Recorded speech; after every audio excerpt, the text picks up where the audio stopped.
Every once in a while I get a comment that really reminds me of a line from Suicide Squad 2 that Chris Smith or the Peacemaker said. He was told that nobody likes a show-off, and his response was priceless, and I agree with it. Unless what you're showing off is cool as hell. Although, he didn't use as clean a language as I fucking do.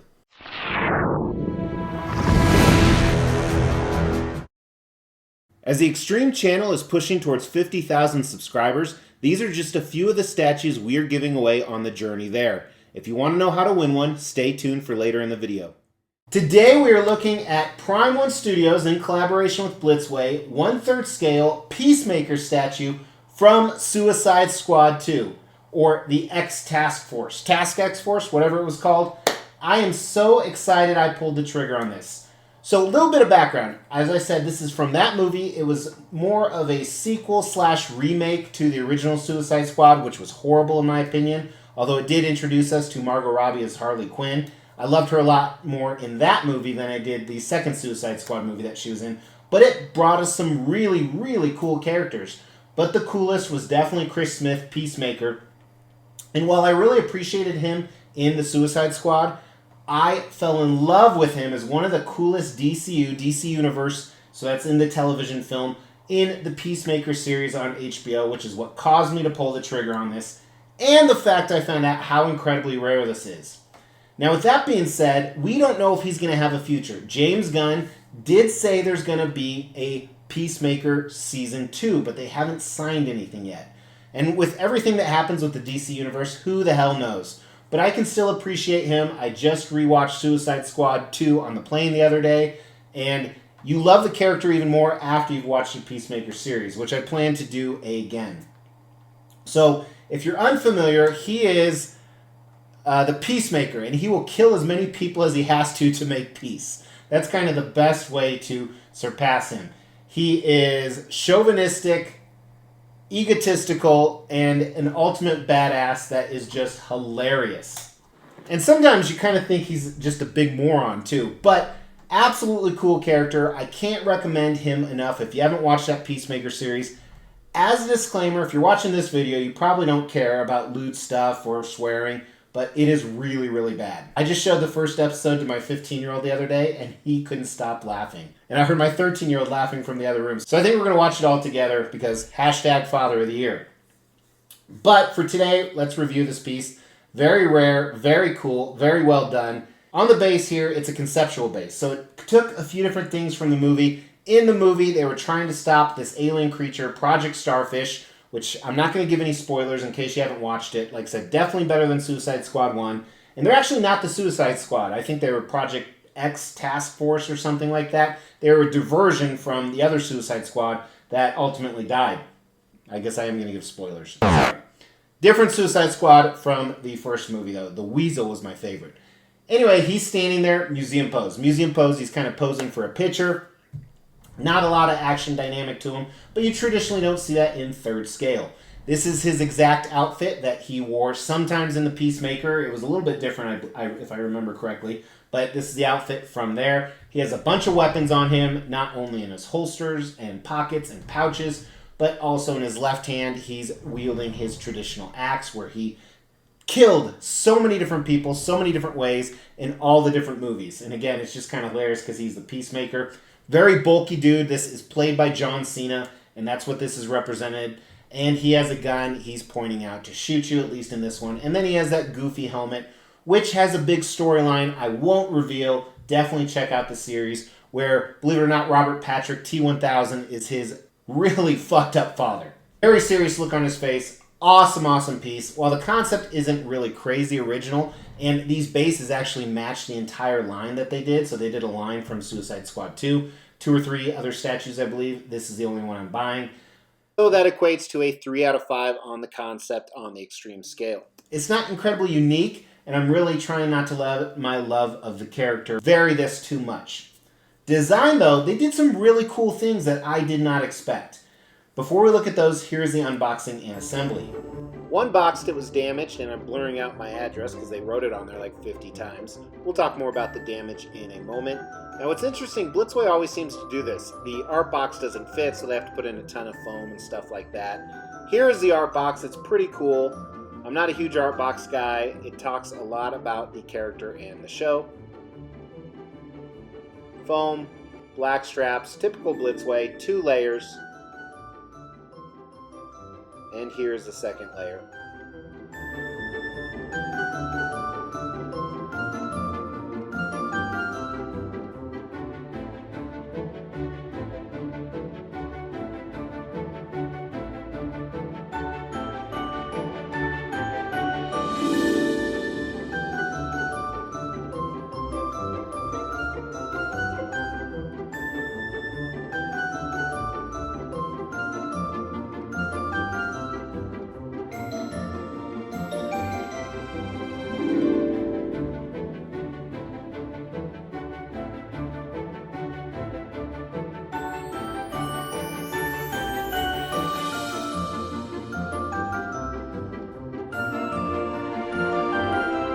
Alright, we're going to measure him. So 1/3 scale means he's 3 times smaller than a real life version. The base is 14 inches by, I assume, 14 inches. Yep. Obviously his gun sticking out. Add some to that, and we'll talk about that in a second. Now he keyed in through a very long peg. So he actually, you can move him back and forth a little bit, depending on how you want to angle him. I like that a lot. And this is a very, very tall piece. We are over 30 inches. So I'm going to throw a link in the description below if you want to pick him up. As a disclaimer, when you click on that link, I get super rich, but it doesn't cost you anything. That's not true. I'd make like $20. Now this is the bonus version. So the bonus version comes with this extra little proximity piece, the starfish, again the enemy in the movie here. But there are some other switch outs that come with both versions, the regular and the bonus. So first his left hand, he has a sword, which he did use in the movie. But I much prefer the hatchet here. I think it's awesome. His right hand can be pointing. I hate this in statues, so this went right back in the box, although it does fit his character. Now, he can be holding a gun that has 3 switch outs on it. First, just a normal pistol. Second, an extended barrel. Third, a silencer. And if you wanted to, this gun in this pouch is actually removable. It's the same exact switch out as that. I like him having multiple guns. Now with that, the other things in his pouches right here also remove. So here's a picture. He has the silencer and the clips, or the mags. And then here they are removed. And then check out the inside of the pistol. You can actually see the bullets on the inside. That's pretty cool to me. I wish they would have done a switch out of an unhelmeted portrait, but not really an option. Now mine's head, as you saw, actually is a separate piece. I don't think it's meant like that because I did have a breakage. Check it out right here. Now along with the breakage, they had a little instruction manual and then a little card. It's not a certificate of authenticity. It's just a really fancy card. That tells you a little bit about the statue. I'm not sure the purpose of this. But I think some pretty cool design options for a character. You traditionally don't see where you can remove stuff from pouches. You can actually pull the gun back. I mean, that is pretty neat. Because of the switch out options, I do give it a 4 out of 5 on design. I think it's pretty cool that you have different ways to display a pretty simple statue, in my opinion. Let's talk about paint and sculpt. And, it's really difficult when you do paint and sculpt on a character that's based off of a real person. And Blitzway has had some tremendous fails in the past. Remember this Joker right here? They did a horrible job. So I'm always nervous about that. I do have their Black Adam on order, but let's see how they did with him. So we'll start with the most important thing on any statue that is based off of a person, the sculpt of the portrait. And as we look at it, it is 100% John Cena in every single way. Like we talked about in design, would have been awesome for an unhelmeted portrait, but I'd probably still display him like this, and this was probably easier to do likeness without the hair. But I think they did an amazing job, not just on the sculpt, but the expression. You have right here an amazing skin tone that I think also matches him personally. And the musculature that you can see, both outside of his uniform, mainly his arms, his biceps, triceps. Huge, just like they are in real life, well-defined. You got some pink colors around the veins to really give it that lifelike effect. I don't know if this is translucent resin, but it looks it. Great job on the shine of the helmet as well. The outfit looks great. You know, a lot of creases and folds to give it that realism of an actual fabric, but it is fully sculpted from top to bottom. The pouches have a leather-like feeling to them, but almost like a fake leather, almost pleather, which I think is accurate to the costume as well, along with his belt, which is a little bit different shine on it. Some padding on the side that you can really tell some depth, not only from the sculpted texture on it, but the added highlights. Very broad dude, and I think what's really cool is, you know, his chest right here, you kind of see it kind of stretched, and that's due to his position. So a very realistic take on the anatomy. The weapon is good. It's polystone, probably resin actually, and I like how it's a little muddled, a little dirty. It would have been cool to have some blood on that, I think, especially since he used it so much in the movie, especially at the beginning. The gun looks good as well. A little bit of realism to it. Magnum Research, Minneapolis, made in Israel. So very, very cool to see that kind of detail. See the hilt over here. And as you saw with the switch outs, it's cool that you can actually see the bullets inside. Base looks good.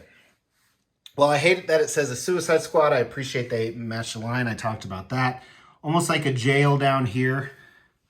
Obviously conceptual base with the Peacemaker symbol on top. Gives it a little bit of color on the bottom, and I like that it pops because this is a very colorful comedic character. Starfish. Some awesome, awesome detail on this guy as well. You know what's funny about that movie is it was really scary, and it's a starfish. I think they did a nice job, kind of a glass shell, clear, translucent shell over it. But really nice job on this base. Reminds me of the Deathstroke base I had of Will Smith from the first Suicide Squad movie. That's the only piece I earned from there. Or, not earned. I didn't earn this. Yes, I did. I worked my ass off and paid the money for it. Really cool piece, though. I think they did an amazing job on the paint and sculpt. It's hard to find any flaws, actually. So obviously they did amazing. I'm a big fan. I think both the paint and sculpt are 5 out of 5. This looks like they took John Cena. Yes, I say talk. They took John Cena and they shrunk him down, froze him, and put him right here on my table. I am really, really impressed. Nice job, Blitzway and Prime 1. Now, is this worth it? So this is $1,400, about the current going rate for a Prime 1 1/3 scale statue. Now, while people weren't a huge fan of this movie, most people did like this movie better than the first one. And I know a lot of people, if you like raunchy comedy, which, let's be honest, a lot of people do, they really like the Peacemaker. So I think the character has a lot of following, but just a lot of people aren't going into this line. He doesn't really go with anything. I'm going to put him with my rest of my DCU pieces. If you want to see what that looks like, check out the Extreme Channel social media, Instagram, Facebook, and TikTok. The link for those is in the description below. So $1,400, they only made 200 of him. 100 have the star, that's the bonus version. The other 100 don't. Such a low edition size, I think that is pretty cool. So here's my prediction. I think the value is probably a 3 out of 5 right now, but if they do Peacemaker Season 2 and they don't do the character again, Prime 1 doesn't or someone else doesn't, then I think the value in this will shoot way up if Season 2 is as good as Season 1. So does this have the X Factor? Is he a 5 out of 5 statue? He's not, but I am so glad I bought him. I think he's a 4 out of 5. I love the switch outs. I think the paint and sculpt is spot on. And again, I'm rewatching everything, so I love the character even more. Lots of love. Did you like Peacemaker? Throw that down in the comments below. We're getting super close to the 30,000 sub giveaway. We will be giving all of these statues away, plus additional ones at every 5,000 subscriber milestone. To win one of these statues, all you have to do is make sure you've liked this video, you've subscribed to the channel, you've hit that bell notification, and then just drop a comment below. Every 5,000 subscriber milestone, we are going to do a random drawing and pick a random comment and give one of these statues away, plus some additional ones I'm not showing right now. The more videos you comment on, the higher your chances are to win. That's all I got for you today. So I was going to throw in a bunch of clips of him, but they're all raunchy and hilarious. So definitely go watch that if you haven't. But before you do, please hit that like button. And if you haven't, sub to the channel. I really appreciate it. I'll talk to you guys soon. Take care.